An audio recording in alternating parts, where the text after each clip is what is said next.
আসসালামু আলাইকুম রহমতুল্লাহ।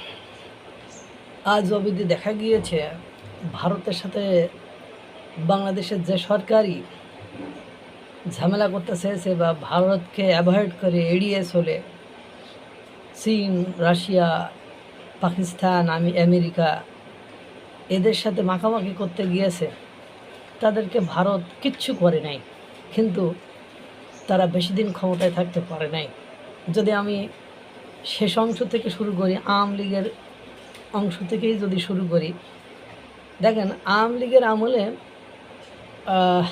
শেখ হাসিনা দীর্ঘদিন ক্ষমতায় থাকায় সকলেই মনে করতো ভারতের সাথে শেখ হাসিনার সম্পর্ক অনেক ভালো, মোটামুটি দাগে ভালো ছিল, কিন্তু দেওয়াতে নেওয়াতে বেশি ভালো ছিল। তাই যদি না হবে তাহলে এত চুক্তি, গোলামি চুক্তি, এ চুক্তি সে চুক্তি, এইগুলোর কথা কিন্তু আওয়ামী বিরোধী রাজনৈতিক দলগুলো বলেছে। অথচ দিন শেষে যে যখন আওয়ামী বিরোধী রাজনৈতিক দল, ভারত বিরোধী রাজনৈতিক দল এবং সরকার ক্ষমতায় থাকা সত্ত্বেও ভারতের গোলামি চুক্তি বা দাসত্ব চুক্তি পাওয়া গেছে বা হয়েছে, এমন কোনো নজির নমুনা কিন্তু তারা বের করতে পারে নাই। তারা দীর্ঘদিন ক্ষমতায় ছিল, 18-19 মাস, সে 19 মাসে বের করতে পারে নাই। সেই সময় কিছু জিনিস বোঝা গিয়েছে যে রাশিয়ার সাথে পারমাণবিক যে চুল্লি সেটার কাজ করা, তারপরে শেখ হাসিনার আমলে ভারত দিয়েছে ফ্রিতে ট্রেন, অথচ যখন বাংলাদেশ টাকা দিয়ে ট্রেন কিনেছে তখন ভারতের চেয়ে ভালো মানের ভালো ট্রেন ভেবে চীন থেকে কোটি কোটি টাকা খরচ করে ট্রেন কিনেছে, কিন্তু চীনের সেই ট্রেনগুলো দ্রুত সময়ের ভেতরে নষ্ট হয়ে গিয়েছে। অথচ বাংলাদেশে বর্তমান সময়ে ট্রেন যেগুলো চলছে সেগুলো ভারতের দানের ট্রেন। তো দেখেন, ভারতের কাছ থেকে ফ্রিতে নিছে, সেই ট্রেনগুলো রাস্তায় ভালো সার্ভিস দিচ্ছে, চলছে। অথচ চীন থেকে ভারত ভেবেছিল আমরা এগুলো দিলে পরবর্তীতে যে ট্রেনগুলো সেগুলো বাংলাদেশ ভারতের কাছ থেকে কিনবে, কিন্তু দুর্ভাগ্য হলো সত্য যে বাংলাদেশ সেটা করে নাই, চীনের সাথে ব্যবসা করতে গেছে এবং চীনের সাথে ট্রেন ব্যবসা করতে যে ট্রেন ব্যবসা একদম লাল বাতি জ্বালায় দিয়েছিল। পাশাপাশি আপনারা ডিজেল কেনার বিষয়ে জানেন কিনা আমি জানি না, শেখ হাসিনা 23-24 2 বছরে 28,000 মেট্রিক টন আর 38,000 না 32,000 মেট্রিক টন ডিজেল কিনেছে ভারত থেকে। অথচ ইউনূস সরকার ক্ষমতা এসে তার অর্থ বছরে 1,24,000 এবং 2,40,000 মেট্রিক টনের ডিজেল ডিল করে গিয়েছে। তার মানে আপাত দৃষ্টিতে হাসিনাকে ভারতের অনুগত বা ভারতের মানে সম্পর্ক ভালো মনে হলেও দিন শেষে যে শেষের দিকে ওই যে দীর্ঘদিন ক্ষমতায় থাকার কারণে সে অন্য অন্য দেশের সাথে ভারতের চেয়ে সম্পর্ক বেশি মধুর এবং গভীর করতে চেয়েছিল। এখন দেখেন, স্বাধীনতা যুদ্ধের পর থেকে দেখা গিয়েছে যে সরকারই ভারতের সাথে বেশি মাস্তানি করতে গিয়েছে, বেশি তেলামি করতে গিয়েছে, বেশি তেড়ামি করতে গিয়েছে, তারা বেশি দিন ক্ষমতায় থাকতে পারে নাই। তারই ধারাবাহিকতায় আমরা অনেক সরকারকে দেখেছি। ইউনূস সরকার এসেও 19 মাস ছিলেন, অবশ্য আজীবন রাখার জন্য, থাকার জন্যও তিনি চেষ্টা করেছেন, মবেস্টারদেরকে আশ্রয় প্রশ্রয় দিয়েছেন।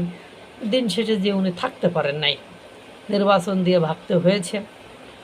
নির্বাচন পরবর্তী নির্বাচিত সরকার, বিএনপি সরকার ক্ষমতায় এসে প্রাথমিক দৃষ্টিতে, আপাত দৃষ্টিতে মনে হলো ভারতের সাথে এবার মনে হয় সুসম্পর্ক গড়ে উঠবে, কিন্তু 3 মাস পার না হতেই ভারতের সাথে তারেক রহমান সরকারের সুসম্পর্ক এখন তলানিতে যেয়ে পৌঁছাইছে মনে হয়। কারণ সব ধরনের চুক্তি মার্কিন যুক্তরাষ্ট্রের সাথে, সব ধরনের লেনদেন মার্কিন যুক্তরাষ্ট্র আর পাকিস্তানের সাথে। পাকিস্তান এমনকি শিক্ষামন্ত্রী তিনি পাকিস্তানে পিএইচডি করতে বা শিক্ষা গ্রহণ করতে ছাত্রছাত্রীদেরকে যেতে উদ্বুদ্ধ করেছে, যদিও পাকিস্তানের শিক্ষা ব্যবস্থা বাংলাদেশের শিক্ষা ব্যবস্থা চেয়েও খারাপ মানের এবং তলানিতে অর্থনৈতিক সেক্টর, রাজনৈতিক সেক্টর, সামাজিক নিরাপত্তা, মানে সামরিক প্রত্যেকটা সেক্টর বাংলাদেশের চেয়ে তারা পিছিয়ে আছে। তারপরেও সেখানে যাবে, বুঝতেই পারছেন, ভারতকে অ্যাভয়েড করে সেখানে না যেয়ে।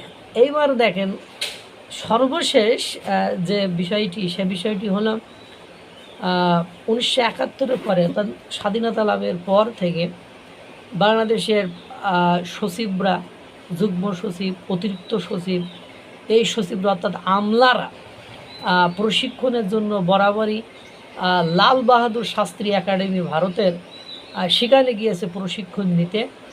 কিন্তু দুর্ভাগ্য হলো সত্য, 1971 সালের পরে এই প্রথম লাল বাহাদুর শাস্ত্রী একাডেমিকে, ভারতের লাল বাহাদুর শাস্ত্রী একাডেমিকে বাদ দিয়ে পাকিস্তানের লাহোরে গেছে 12 জন যুগ্ম সচিব এবং অতিরিক্ত সচিব। তাদের আছে অর্থ মন্ত্রণালয়ের, তারপরে আছে জনপ্রশাসন মন্ত্রণালয়, স্বরাষ্ট্র মন্ত্রণালয়ের, মানে ওনারা গেছে প্রশিক্ষণ নিতে, না ওই দেশের সাথে নিজেদের সুসম্পর্ক গভীর করতে। এটা তো বুঝতেই পারছেন, যেটা ভালো ভারতকে এক ধরনের অ্যাভয়েড করা, ভারতের মুখে এক প্রকার ঝামা ঘষে দেওয়া, বা ভারতকে ছোট করার একটা নমুনা বলে এটা মনে হয়। এখন যে ভারতের সাথে সম্পর্ক ভালো, এই কিছুদিন আগেও দেখেন ডিজেল সংকটে যখন পুরো বিশ্বে হাহাকার, এই ডিজেল সংকটে কিন্তু ভারতকেও পড়তে হয়েছে। ভারতকে কত ছুটাছুটি, কারণ ভারতের মধ্যপ্রাচ্য থেকে ডিজেল নিয়ে আসতে হয়। তারপরেও ভারত বাংলাদেশকে মানে হাজার হাজার মেট্রিক টন তেল দিয়েছে। অনেকে বলবেন ফ্রি তো আর নেয়নি, টাকা দিয়েই তো নিচ্ছে। টাকা দিয়ে নিলে আপনি চীন থেকে, পাকিস্তান থেকে, আমেরিকা থেকে নিতেন, আপনি কেন ভারত থেকে সংকটকালীন সময়ে প্রতিবেশী রাষ্ট্র হিসেবে নিলেন? এই যে কাজগুলো আমরা করেছি, ভারত সেটা কতটা ভালোভাবে নেবে আমার মনে হয় না ভালোভাবে নেবে।